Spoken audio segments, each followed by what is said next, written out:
Motor Trend magazine started its publication in 1949, and it also launched in that particular year the first Car of the Year awards. Motor Trend still has Car of the Year awards. Car and Driver has their 10 best, but Motor Trend was the one that really started these awards. And the interesting thing is, there have been some, let's just say, good choices for Car of the Year over the years, and there have been some less than stellar choices. In this particular video, we are going to focus on the latter, the less than stellar choices that Motor Trend selected for their Cars of the Year. Now, there were a number of great selections. One could say that first year in 1949, Motor Trend selected Cadillac Motor Division for its overhead valve V8 in particular. And back then, Motor Trend often used to select the entire division of cars as Car of the Year, except in 1958 when the Ford Thunderbird won the first individual model Car of the Year.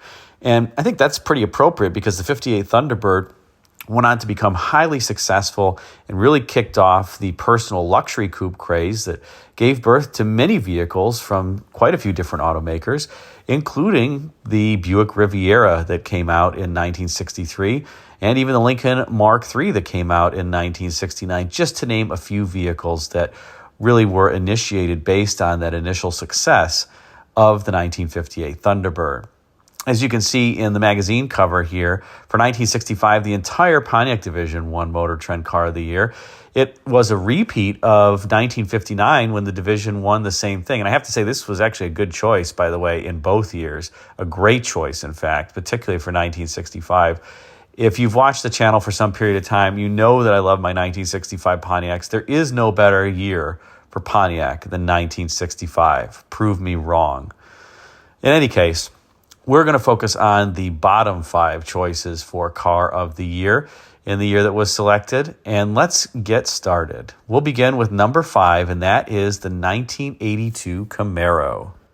Now, here is a picture of the Car of the Year magazine cover when Motor Trend announced that the Camaro Z28 in particular, that model, remember the Camaro had the base, the Berlinetta, and the Z28 during this particular time. Just like for the Pontiac Firebird, there was the base Firebird, there was the SE, then there was the Trans Am. So you can see here the various vehicles that were part of the field for the Car of the Year award testing. And I kind of think it's humorous. It says, Car of the Year, best field ever. I don't know about that. The Dodge 600, the Chevrolet Celebrity, the Ford Escort, the Chrysler LeBaron K car, maybe the Pontiac 6000. It looks like they have quite a few GM A-body models here. The Celebrity, the 6000, the Century. I don't know why they don't have a Cutlass Sierra somewhere on here. That should have made the list. Why leave that A-body out? And they have the Chevrolet Cavalier, but why not any of the other J cars, like the wonderful Cimarron or the J2000 or the Olds Forenza, my personal favorite J car. But in any case, this was the field, and I think what they're doing here is just showing some of the select models that were in contention for Car of the Year. And out of this field, beating even that Continental, was the Camaro Z28. Now, let me first say what I love about the Camaro Z28, an expertly styled car. That car still, all these years later, along with the Trans Am, looks fantastically gorgeous. And despite the fact you can see in the magazine cover that they shared the A-pillars, the front windshield, the back glass, the side glass, the cars have a completely different personality. GM Design did a fantastic job. And the styling of the Camaro Z28, particularly in the context of 1982, is just fantastic. Jerry Palmer was the lead designer on the Camaro Z28, and his team should be commended for putting together what is a car that, like I said, still looks good 40-plus years later. Now, where did the Camaro Z28 fall down, and why do I have it on the worst Car of the Year award list here? Well, in a number of places. First of all, the top engine that you could get was 165 horsepower, crossfire injected, in other words, dual throttle bodies feeding opposite banks of the cylinders, 305 cubic inch V8. That was the top engine that you could get. The standard V8 in the Z28 was 145 horsepower. And by the way, the only engine that you could get with a manual transmission was the latter, the carbureted 145 horsepower variant. So these cars, let's just say, were not fast. About 0 to 60 in 9 seconds, roughly, with the top engine. You were forced to get an automatic with the top engine for emissions reasons. You could not get the top engine with a manual transmission. And perhaps worst of all, the interior materials on the Camaro, as well as the Trans Am, by the way, were just abysmal. The theme actually is pretty cool, but the plastics that were used on the door cards and the center console / armrest in particular and the dash were absolutely horrid. And the car in the 1982 model year was plagued with so many squeaks, creaks, rattles everywhere. The rear hatch rattled, the trim rattled, everything just rattled on these cars. It was terrible. And the build quality was awful as well. The gaps in the fit and finish was certainly nothing to be proud of. Beyond that, the chassis flex in these cars with their subframes it's pretty humorous. My 82 Trans Am, I remember when I lived in Ann Arbor, Michigan for a number of years, I would go up to a self-serve car wash to wash my cars. And there was an inclined driveway, relatively steeply inclined driveway, but when you pulled in, you obviously had to have one wheel on the incline and one wheel was still on the ground for a brief second. And I remember watching the center console in my Trans Am just rock because the body was flexing and twisting as I would go up that incline driveway. So the cars were not well put together. They frankly were not well engineered either. And the 305s during this time frame had a propensity for eating camshafts.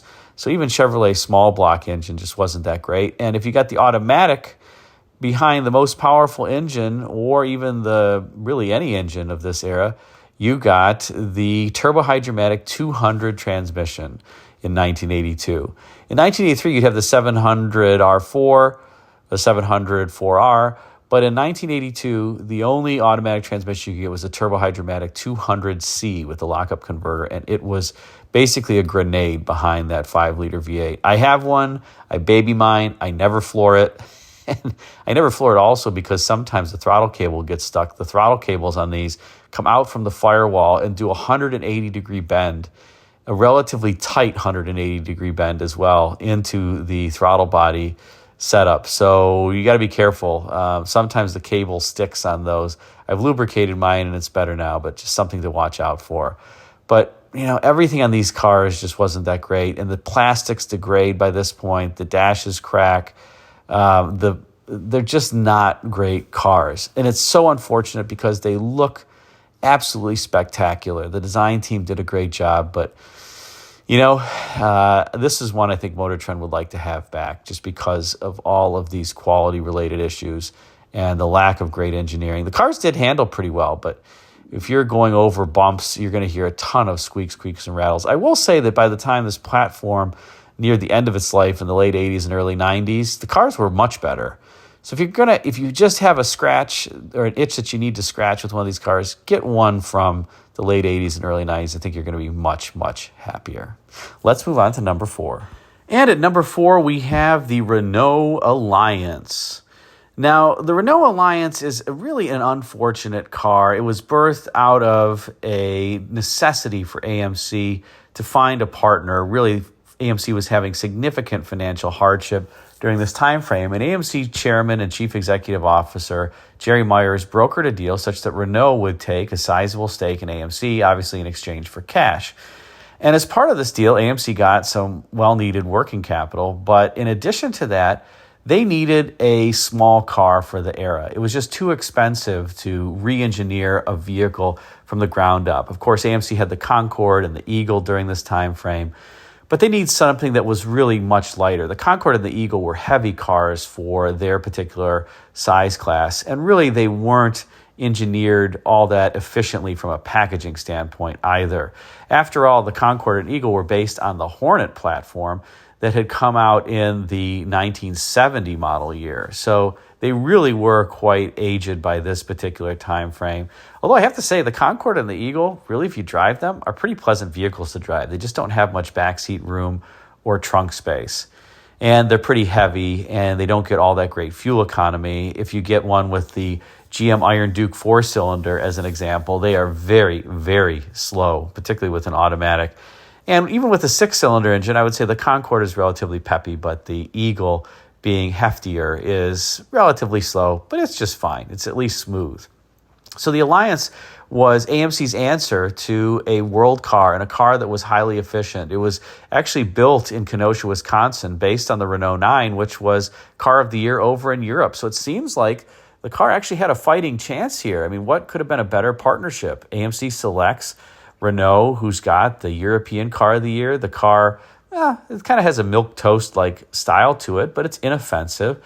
And to be honest, the cars, at least when they were brand spanking new, were really quite refined and drove very well. The suspension on these, if anybody's driven a French car, you'll know that the suspension is very soft and compliant. The ride was absolutely fantastic, with its unique twin torsion being fully independent rear suspension as well. The seats were very comfortable. They were pedestal style seats that you could adjust back and forth. They would kind of rotate as well along that pedestal base.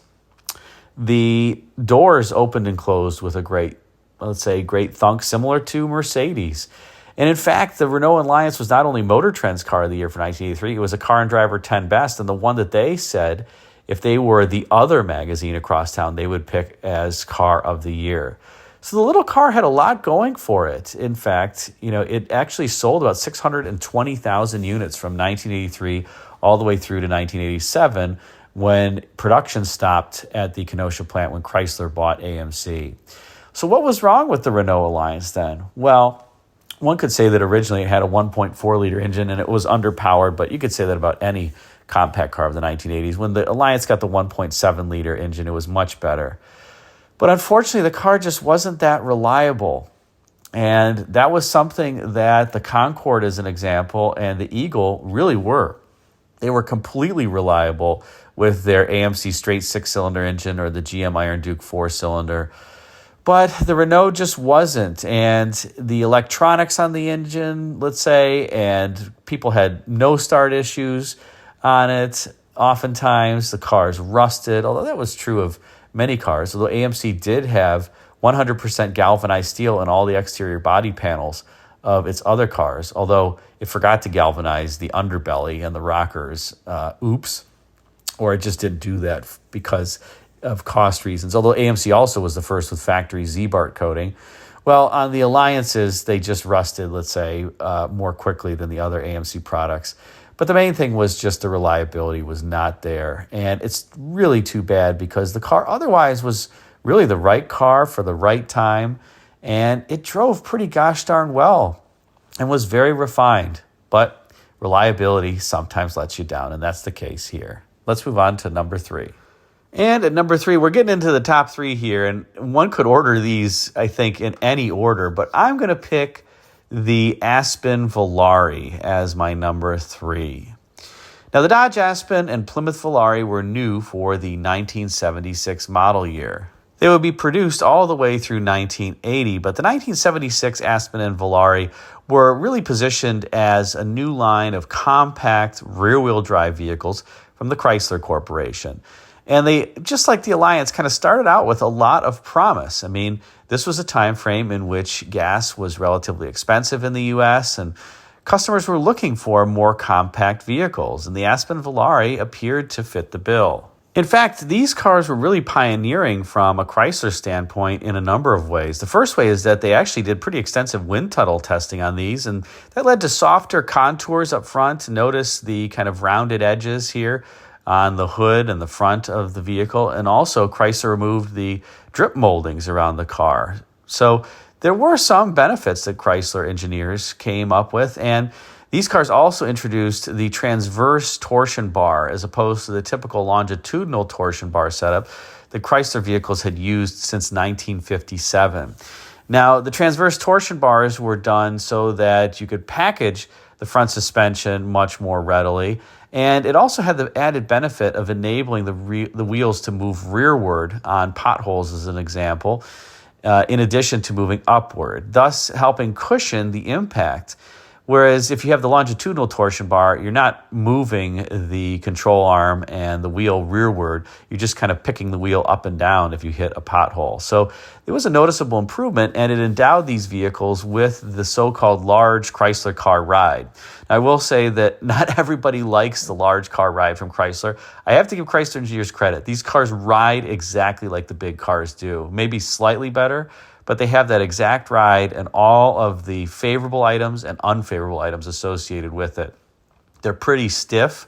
They're a little bit pogo sticky. And somehow Chrysler really did just somehow copied the big car ride on these little cars, despite the fact that the suspension is so different.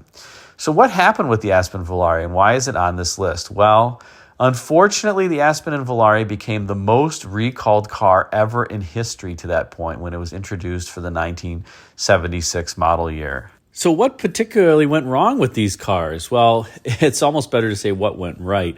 Many owners reported serious drivability issues, mostly stalling. This was after all the era of the Chrysler electronic lean burn carburetor setup. And that, well, just didn't quite work all that well on these vehicles or others in which it was employed.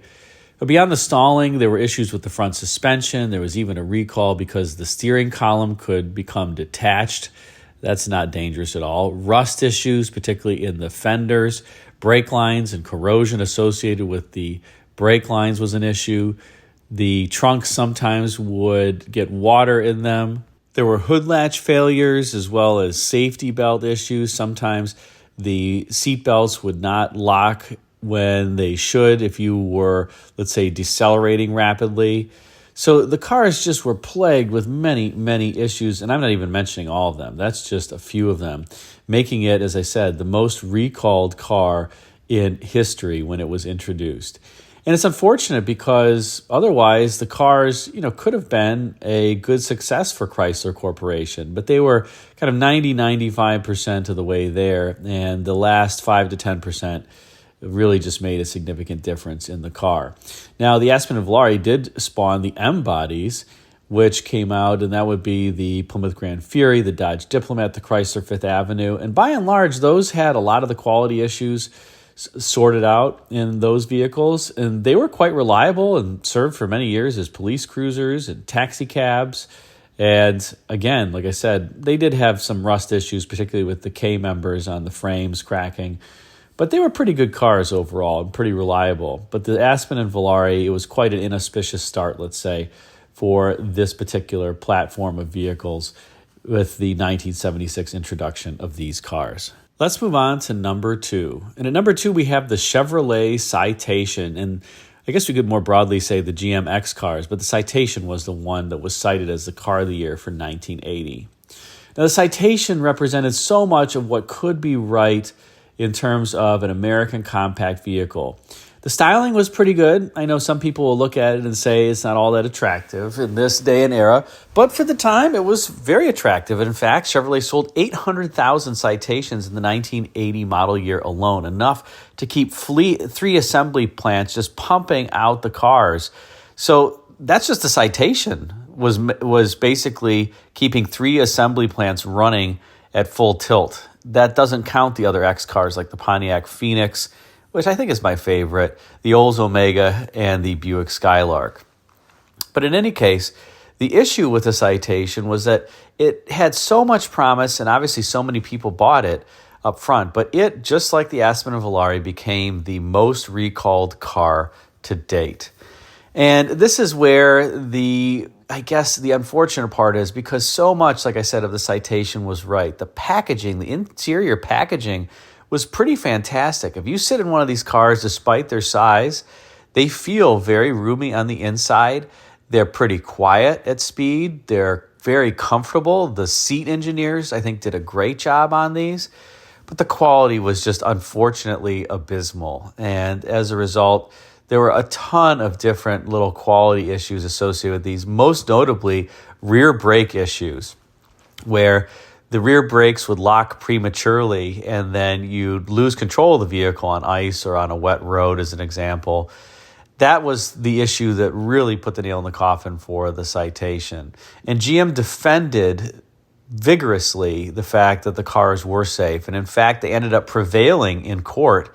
But in the court of public reputation, the damage had been done.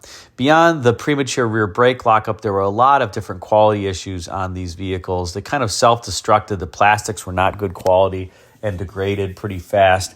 The four-cylinder engine, the Iron Duke underhood, was crude and noisy, although it was pretty reliable in general. The V6 was a good engine. It was the 2.8-liter V6 was introduced in this particular vehicle. That 2.8 would later become the 3.1, later the 3.4, later the high value 3.5 and 3.9 liter V6 engines used all the way up through the 2000s. So that engine was pretty good, but it was outfitted with a Rochester electronic feedback carburetor that really wasn't all that great. And I would say in general, the cars just had quite a few quality issues. The steering racks would get morning sickness where they were hard to turn left or right, very expensive repair. The window regulators would break. GM used these tape drive window regulators that weren't all that great. They had some weird things, like if you had the manual windows, the crank windows, you rolled them in the opposite direction from what you would think. If you want to roll the window down, you would move the crank counterclockwise as opposed to clockwise. Not quite sure why GM engineers did that, but they did on these vehicles. And the headliners would sag. I mean, I could go on and on. Unfortunately, like I said, the quality of these vehicles just wasn't all that great. But I have to say, I do own a 1984 Oldsmobile Omega, and I love it. The seat comfort, it might be the most comfortable seat of any seat in any car that I've ever sat in. It's the perfect blend of firmness and softness and padding. And with the velour, you stick in the seat. You don't need great lumbar support. It's a perfect road trip seat. It really can't be any better. Whomever the seat engineers were on that program just did a phenomenal job. And again, the car, like I said, feels roomy on the inside. Aside from the crude engine, it's pretty quiet at speed. You don't have a lot of wind noise. You don't have a lot of road noise. It's just a comfortable car. The HVAC setups are great. The air conditioning will freeze you absolutely frigidly cold. On a hot summer's day, the heat is nice and hot. I will say, though, the early ones with the pancake R4 style compressor, it's kind of humorous. You get the compressor cycling at idle with the four-cylinder engine. The cycling on and off at idle is kind of humorous. The compressor kicks on and the engine goes, and then it kicks off and it goes, because the idle air valve just takes a second to respond to the increased loads or decreased loads of that pancake compressor. But it's a charming car. I love driving it, I have to say. Of course, I forgot the paint issues. The paint checked on these. They were using some newer paint. I could go on and on. It's just unfortunate, but that's why it's number 2 on the list. So what then is number 1? Oh my goodness, how can you top that? Well, number 1 is the 1971 Chevrolet Vega. Now, this is one I really think that Motor Trend would like to have back as car of the year. The little Vega started out with so much promise in 1971. It's a fantastic looking car, just like that 82 Camaro that I mentioned before. It looks like a little Camaro of the era. And I think that was one of the reasons why people flocked to buy it, because it looked so great. The Pinto was kind of a homely looking car, so was the Gremlin. But the Vega was the stylish compact or subcompact car of the era. And I just, again, unfortunate because it lured buyers in with the looks. And they actually drove pretty well for the time. They handled pretty well. But you breathe on a Vega and it rusts. I mean, cars rusted during this time frame, but not like the Vega.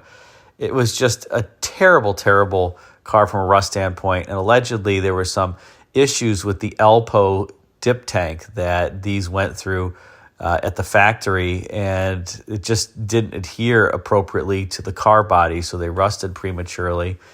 And then on top of that, they didn't have fender liners in the early years, so that let's say exacerbated the rust issues. But the worst of all for the Vega was the little 2.3 liter four-cylinder engine under hood. The aluminum block iron head, yes, I said that right, aluminum block iron head four-cylinder engine that did not have cylinder liners. This was General Motors' first aluminum block engine without cylinder liners. And GM had produced quite a few aluminum block engines and should have known something about the technology, because In 1961, they had the 215 cubic inch aluminum block V8 that went in the Olds F85 and the Buick Special, and even the Olds Jetfire. That engine would later be sold to Rover, who would, I would say, frankly, perfect it. But it was a decent engine in the F85 and the Buick Special. It had cylinder liners. Now, for cost reasons, General Motors elected to go with a sleeveless engine. They did have these precipitates in the block and a coating on the cylinder walls, but unfortunately that coating wasn't all that durable, particularly if the engine overheated. And these cars were somewhat prone to overheating because the radiators were so small. They were almost 1.5 feet by 1.5 feet, and that was it. And as a consequence, a lot of these cars, the early models, didn't have overflow bottles either for coolant. So they would tend to run low on coolant, and then the cooling capacity wasn't all that large. And once the engine overheated, it was done. It was an oil burner for the rest of its life. They also didn't have great valve stem seals to begin with, so that was another reason why they were oil burners. The engine was just, unfortunately, terrible. Now, amazingly, the Germans would end up picking up this technology, the cylinder linerless aluminum block engines, and perfecting it and doing quite well with it. But unfortunately on the Vega, it just wasn't, let's say, working in the time frame allotted. Now, GM would redo the engine and call it the Durabuilt 2300 in the later years of the Vega. But again, the reputation was just too little too late to improve the reputation. And I think, again, this one I put as number one because the car had so much promise. And this was really Americans' first opportunity to purchase a true subcompact car from a domestic auto company, at least from General Motors. Like I said, there was the Pinto, there was the Gremlin. The Gremlin actually beat both of those to market. But when people who owned a GM car that was generally very reliable, they went and bought a Vega, they thought it was going to be the same. It just wasn't. The Vega also, by the way, was one of the early GM cars to have an electric fuel pump, not a mechanical fuel pump. I think maybe the first GM car with an electric fuel pump was the 1969, 1970-ish Riviera actually had an electric fuel pump as well, amazingly, to make sure that the little quadrajet fuel bowl didn't starve for fuel, I guess, if you were accelerating really hard. So that's why the Vega makes it to number one, because it sold so many cars and it turned many buyers off from an American car for many, many, many years to come. Unfortunately, an experience to be repeated with the Citation not all that many years later. So what do you think? What's the worst car of the year? These, to me, are the worst. But there also were some great ones, as I mentioned, the 1965 Pontiacs. In any case, put a comment in the comment section with your thoughts. Thanks again for watching.